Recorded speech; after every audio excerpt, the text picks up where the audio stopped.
Assalamualaikum warahmatullahi wabarakatuh. Innal hamdalillah nahmaduhu wa nasta'inuhu wa nastaghfiruh wa na'udzubillahi min shururi anfusina wa sayyiati a'malina. May yahdihillahu fala mudhillalah wa may yudlilhu fala hadiyalah. Asyhadu an la ilaha illallah wahdahu la syarikalah wa asyhadu anna Muhammadan abduhu wa rasuluhu la nabiyya ba'dah. Ya ayyuhallazina amanu taqullaha haqqa tuqatih wa la tamutunna illa wa antum muslimun. Amma ba'du, fa inna asdaqal hadits kitabullah wa khairal hadi Muhammadin sallallahu alaihi wasallam. Syarrul umuri muhdatsatuha wa kullu muhdatsatin bid'ah wa kullu bid'atin dhalalah wa kullu dhalalatin finnar. Ayo ikhwah hadanallahu wa iyyakum ajmain. Alhamdulillah kita kembali bersyukur pada Allah Subhanahu wa taala atas nikmat yang Allah Subhanahu wa taala berikan kepada kita, nikmat yang tidak terhitung jumlahnya, sehingga sampai saat ini, sampai detik ini kita masih diberikan kesempatan oleh Allah Subhanahu wa taala untuk senantiasa beribadah kepada Allah Subhanahu wa taala di bulan Ramadan khususnya, untuk meraih pahala yang sangat besar yang Allah Subhanahu wa taala janjikan untuk kita semua. Kita akan lanjutkan pelajaran kita dari kitab Ad-Durus Al-Yaumiyah, pelajaran yang ke-30, yaitu Ad-Du'a Fadluhu wa Manzilatuhu, yaitu berkaitan tentang doa, keutamaan dan kedudukan berdoa. Kita tahu saudaraku rahimahullahi ajmain, bahwasanya doa adalah ibadah yang sangat agung. Ibadah yang sangat agung. Kenapa? Karena doa merupakan ruh dari ibadah tersebut. Karena doa merupakan ruh dari ibadah itu sendiri. Yang mana kita tahu bahwasanya ibadah secara keseluruhan itu di dalamnya mengandung kehinaan, ketundukan, kepatuhan, butuh kepada Allah Subhanahu wa taala. Nah, dengan berdoa kita sama saja menghinakan diri kita pada Allah Subhanahu wa taala, dengan tunduk patuh pada Allah Subhanahu wa taala saja, dan menunjukkan bahwasanya kita seorang hamba ini sangat butuh kepada Allah Subhanahu wa taala. Allah Subhanahu wa taala tidak butuh kita, tapi kita yang butuh Allah Subhanahu wa taala. Kita banyak permasalahan, kita banyak masalah, kita banyak kepentingan, kita banyak kebutuhan. Minta sama Allah Subhanahu wa taala.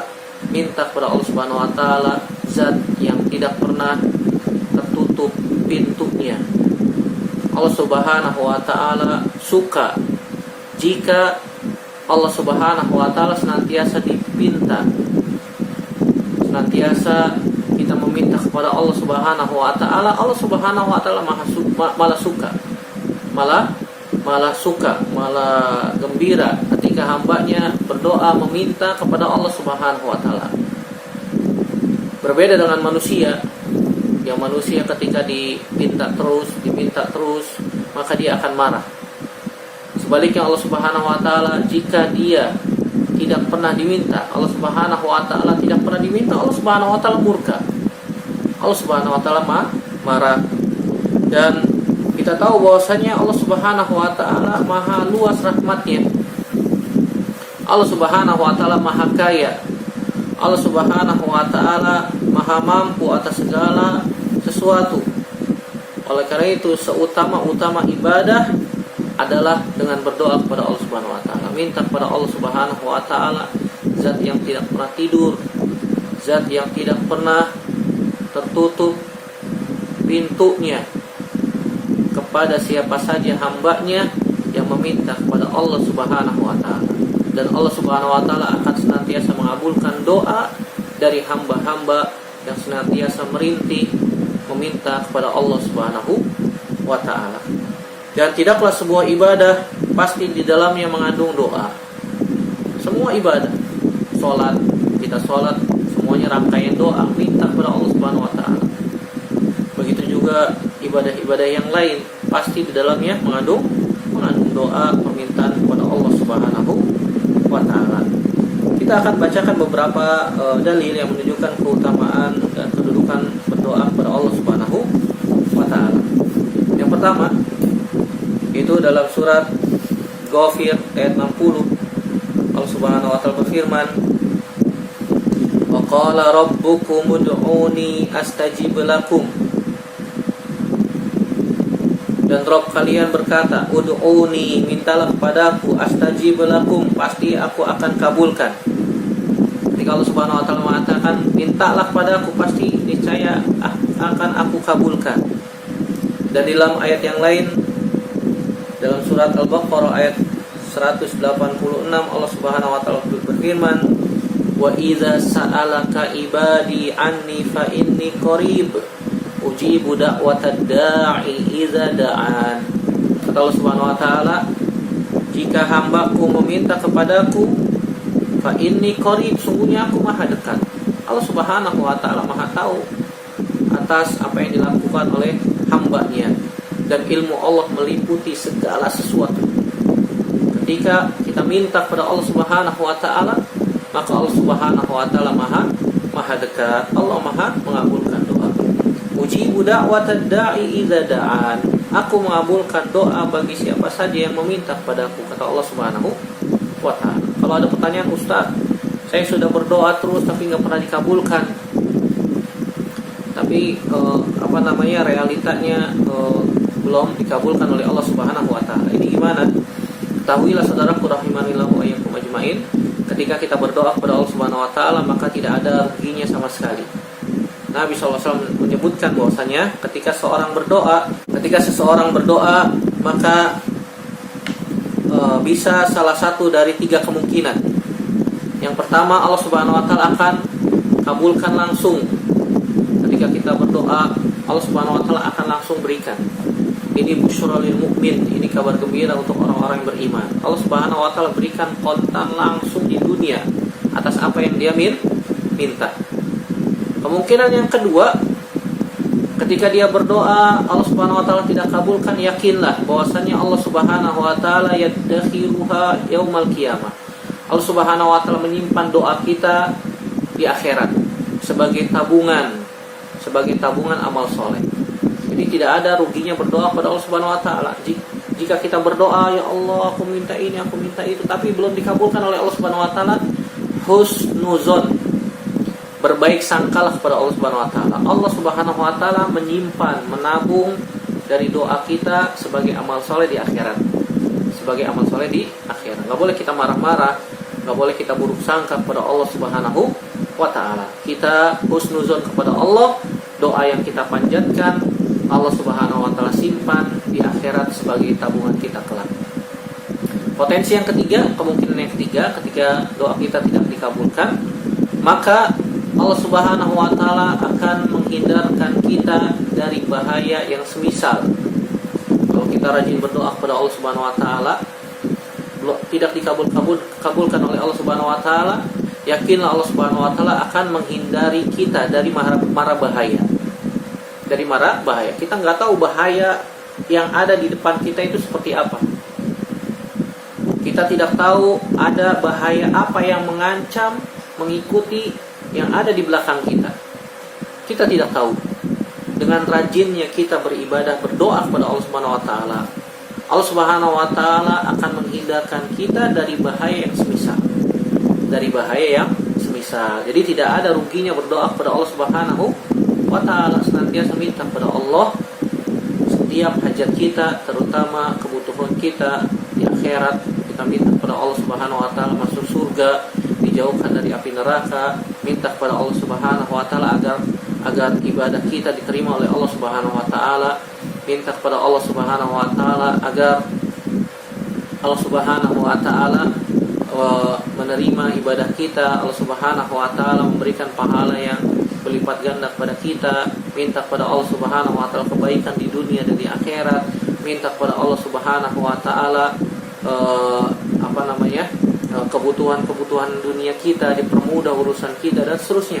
Apa saja yang kita minta kepada Allah Subhanahu wa taala. Adukan segala kebutuhan Anda kepada Allah Subhanahu wa taala.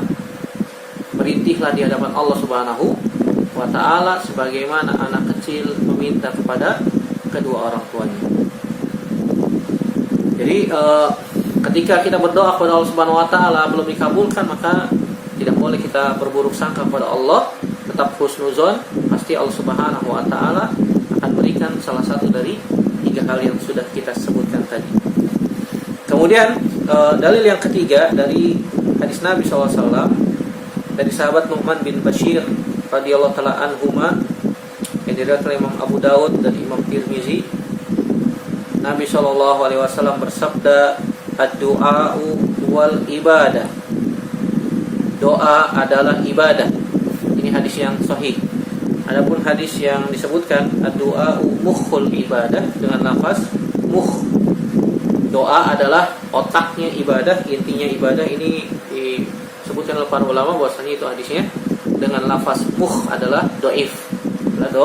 Yang sahih adalah ad-du'a'u wal ibadah. Doa adalah ibadah. Kemudian hadis yang keempat, dalil yang keempat dari hadis Nabi SAW dari sahabat Abdullah bin Abbas radhiyallahu taala anhuma yang dikeluarkan oleh Imam Hakim dalam Mustadraknya dan disahihkan oleh Syekh Albani rahimahullah taala dalam Shahihul Jami. Nabi SAW mengatakan, afdalul ibadati ad-du'a, seutama-utama ibadah adalah doa. Kenapa? Sudah kita sebutkan bahwasanya setiap ibadah pasti mencakup di dalamnya doa. Salat di dalamnya ada doa. Zakat, kita berdoa kepada Allah Subhanahu wa taala agar zakat kita diterima oleh Allah Subhanahu wa taala. Puasa, di dalamnya juga ada doa. Orang yang berpuasa dia senantiasa berdoa kepada Allah Subhanahu wa taala, maka doanya la turad, doanya tidak akan ditolak oleh Allah Subhanahu wa taala. Maka ketika kita sedang berpuasa banyak berdoa kepada Allah Subhanahu wa taala. Kenapa? Karena pada waktu tersebut ketika kita sedang berpuasa adalah waktu-waktu diijabahnya doa.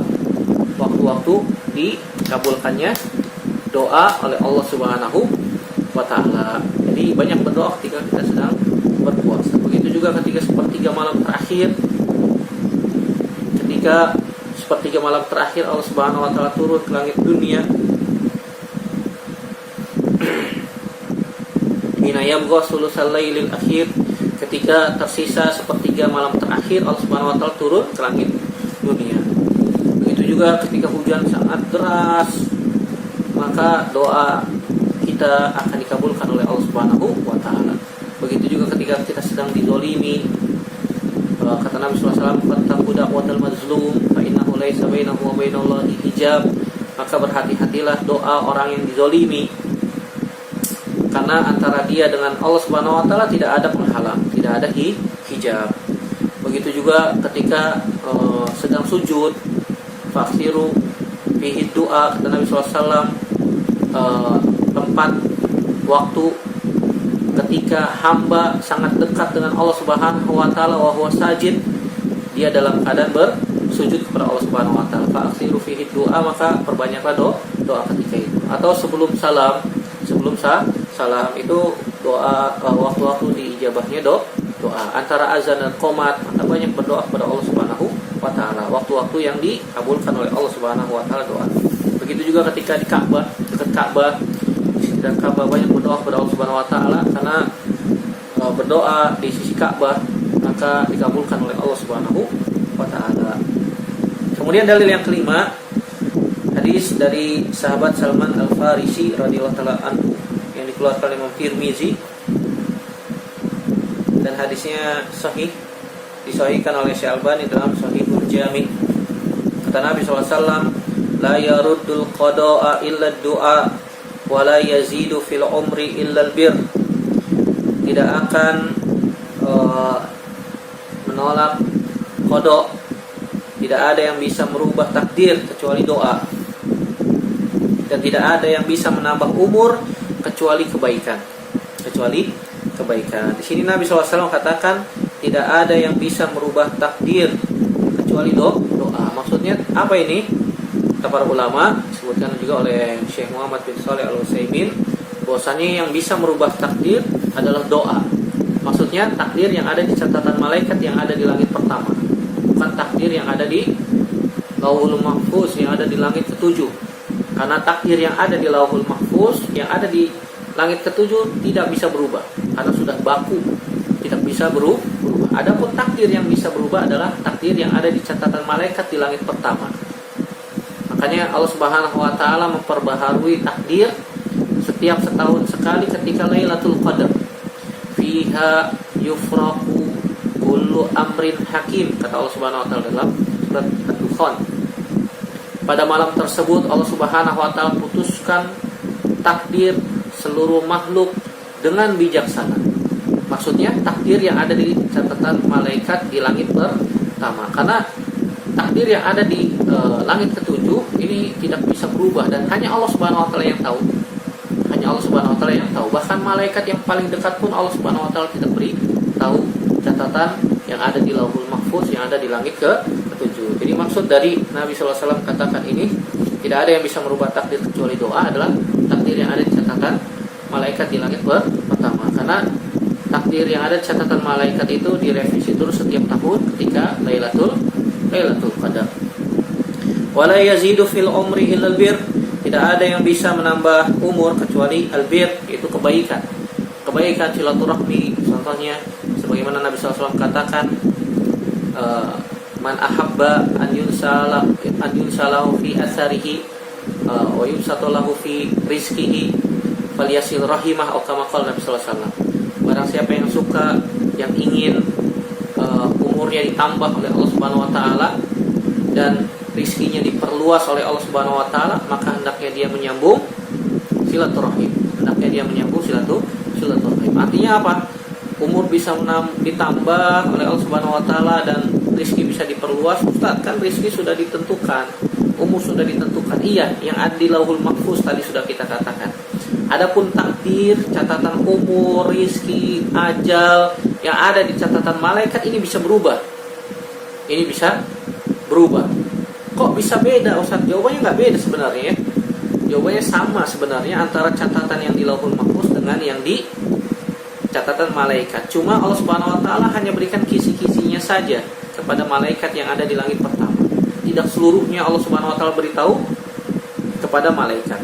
Hanya kisi-kisinya saja. Misalnya contoh, umur seseorang di Lauhul Mahfuz tercatat 63 tahun. Sedangkan di catatan malaikat tertulis 50 tahun. Seakan-akan tidak sinkron, seakan-akan tidak sama. Tetapi di catatan malaikat Allah Subhanahu wa taala kasih tambahan plus 50 tahun umurnya, plus suka silaturahim misalnya. Karena sebab dia suka silaturahim, suka berbuat baik, Allah Subhanahu wa taala tambah tuh umurnya 13 tahun. 50 plus 13 jadi 63, klop dengan yang ada di catatan Lauhul Mahfuz yang ada di langit ketujuh. Jadi tidak bertentangan sebenarnya, tapi Allah Subhanahu wa taala tidak memberitahu catatan yang ada di Lauhul Mahfuz seluruhnya kepada malaikat. Hanya Allah Subhanahu wa taala beritahu kisi-kisinya saja. Ini maksud dari sabda Nabi sallallahu alaihi wasallam, la yaruddul qada'a illa du'a wa la yazidu fil umri illa bir. Kemudian dalil yang keenam, yang terakhir dalam bab ini dibawakan oleh muallif, hadis dari sahabat Abu Hurairah Abdurrahman bin Sakhar Ad-Dawsi Al-Yamani yang dikeluarkan oleh Imam Tirmidzi, itu juga dikeluarkan oleh Imam Ibnu Majah dan disahihkan oleh Syekh Albani rahimahullah dalam Sahihul Jami. Kata Nabi SAW, man lam yas'alillaha yaghdab alaihi. Barang siapa yang tidak pernah berdoa meminta kepada Allah, Allah murka kepadanya. Barang siapa yang tidak pernah berdoa kepada Allah, Allah murka sama dia. Itu menunjukkan bahwasanya dia itu sombong. Innalladzina yastakbiruna an ibadati sayadkhuluna jahannama dakhirin, kata Allah Subhanahu wa taala. Barang siapa yang sombong, enggak mau minta sama Allah Subhanahu wa taala, enggak pernah berdoa kepada Allah Subhanahu wa taala, akan masuk neraka jahanam. Sayadkhuluna jahannama dakhirin, akan masuk ke dalam neraka jahanam secara terhina. Oleh karena itu kita senantiasa berdoa kepada Allah Subhanahu wa taala. Allah Subhanahu wa taala sangat suka dipinta terus. Kita minta terus sama Allah Subhanahu wa taala. Sebagaimana dikatakan oleh syair dan ini dinukil juga oleh Imam Ibnu Qayyim dalam kitab Hadil Arwah ila Biladil Afrah. Kata penyair, la tas'alanna bunayya adama hajatan wasalil ladzi abwabuhu la tuhjabu. Allahu yaghdabu in tarakta su'alahu wa bunayyu adama hina yus'alu yaghdabu. Saya ulang. La tas'alanna bunayya adama hajatan wasalil ladzi abwabuhu la tuhjabu. Allahu yaghdabu in tarakta su'alahu wa bunayyu adama hina yus'alu yaghdabu. Yang mau catat silakan catat ya, saya ulang. La tas'alanna, janganlah kalian sekali-kali minta. Bunayya Adam, dalam riwayat lain syairnya disebutkan Bani Adam. La tas'alanna, janganlah kalian minta bunayya Adam, kepada manusia, hajatan, suatu kebutuhan kalian. Jangan kita minta sama manusia. Manusia itu tidak bisa memberikan apa yang kita minta. Manusia hanya bisa memberikan saran. Manusia tidak bisa memberikan solusi. Yang hanya bisa memberikan solusi hanya Allah Subhanahu wa ta'ala. Oleh karena itu minta, curhatnya sama Allah Subhanahu wa ta'ala saja. Jangan curhat di medsos, jangan tulis di status. Ya Allah, banyak ikhwan-ikhwan saudara kita curhatnya di medsos. Sehingga masalah-masalah dia ketahuan sama orang, masalah keluarga, masalah pribadi, sehingga orang tahu banyak. Curhat sama Allah Subhanahu wa ta'ala saja. Jangan curhat di medsos. Minta kepada Allah Subhanahu wa ta'ala, jangan minta kepada manusia. La tas'alanna bunayya adama hajatan, janganlah kalian minta hajat kebutuhan kalian kepada manusia. Wasalil ladzi, wasal, dan minta. Sal itu fi'il amr ya, dari kalimat sa'ala yas'alu, is'al sebenarnya, kemudian dibuang hamzahnya menjadi sal, mintalah. Wasalil ladzi abwabuhu, dan mintalah kepada zat yang abwabuhu, yang pintu-pintunya la tuhjabu, tidak pernah tertutup. Wasalil ladzi abwabuhu la tuhjabu, mintalah kepada Allah Subhanahu wa ta'ala, zat yang pintunya tidak pernah tertutup. Allah Subhanahu wa ta'ala senantiasa terbuka kepada siapa saja yang meminta kepada Allah Subhanahu wa ta'ala.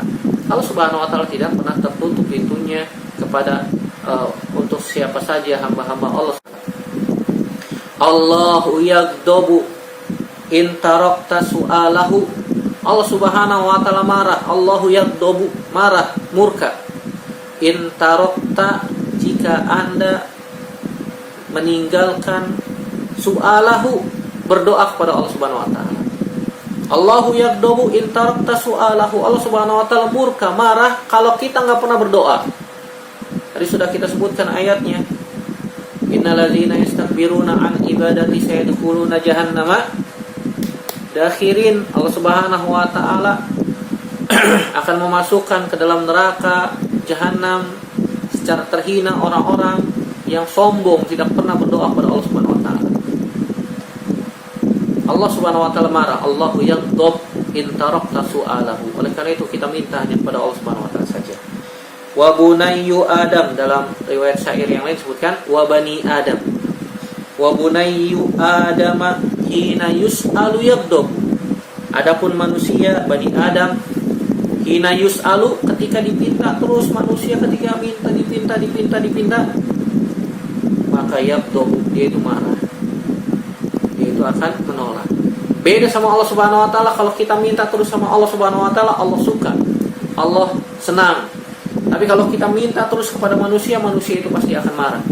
Kamu ini minta terus, usaha dong, kerja, gitu. Jangan minta terus, mandiri. Jangan mengandalkan orang lain saja. Nah, Allah Subhanahu wa ta'ala suka kalau diminta terus, sedangkan manusia itu marah ketika diminta. Ini syair yang disebutkan oleh para ulama, begitu juga dinukil oleh Al-Imam Ibnu Qayyim dalam Hadil Arwah ila Biladil Afra. La tas'alanna bani Adam hajatan wasalilladzi abwabuhu la tuhjabu. Allahu yaghdabu in tarakta su'alahu wa bani Adam hina yus'alu yaghdabu. Jadi faidah pelajaran yang bisa kita ambil dari pelajaran ini, yang pertama, kedudukan doa. Yang mana doa merupakan ibadah dan merupakan salah satu ibadah yang paling utama, yang paling agung, yaitu doa. Karena Nabi SAW katakan ad-du'a huwal ibadah, doa itu adalah ibadah. Afdhalul ibadati ad-du'a, seutama-utama ibadah adalah doa. Yang kedua, pelajaran yang bisa kita ambil, annahu afdhalul ibadah lima fihi min zikrillah walil tijai warraghbati ilaihi. Doa merupakan seutama-utama ibadah karena di dalamnya terdapat zikir kepada Allah. Di dalamnya terdapat ketergantungan kita kepada Allah Subhanahu wa taala saja. Di dalamnya terdapat iman kita hanya menggantungkan diri hanya kepada Allah, kita hanya butuh kepada Allah, kita menghinakan diri kita kepada Allah, kita hanya tunduk kepada Allah Subhanahu wa taala saja. Oleh karena itu inti ibadah itu adalah doa. Makanya syirik yang paling besar adalah berdoa meminta kepada selain Allah, Oleh karena itu pelajaran yang ketiga bisa kita ambil, doa tidak boleh dipalingkan untuk selain Allah. Anna du'a ibadatun la yajuzu sarfuha li ghairillah. Karena doa adalah ibadah, tidak boleh dipalingkan kepada selain Allah Subhanahu wa taala. Dan pelajaran yang terakhir yang harus kita ambil adalah Allah Subhanahu wa taala suka bagi hambanya yang senantiasa berdoa kepada Allah Subhanahu wa taala saja. Ini pelajaran yang bisa kita ambil pada kesempatan kali ini berkaitan tentang doa. Semoga bermanfaat. Yang benar datangnya dari Allah Subhanahu wa taala saja, yang salah murni dari saya pribadi, dan kita bertaubat kepada Allah Subhanahu wa taala dari kesalahan-kesalahan kita. Aku qouli hadza astaghfirullah li wa lakum subhanakallahumma wa bihamdika asyhadu an la ilaha illa anta astaghfiruka wa atubu ilaik. Wassalamu alaikum warahmatullahi wabarakatuh.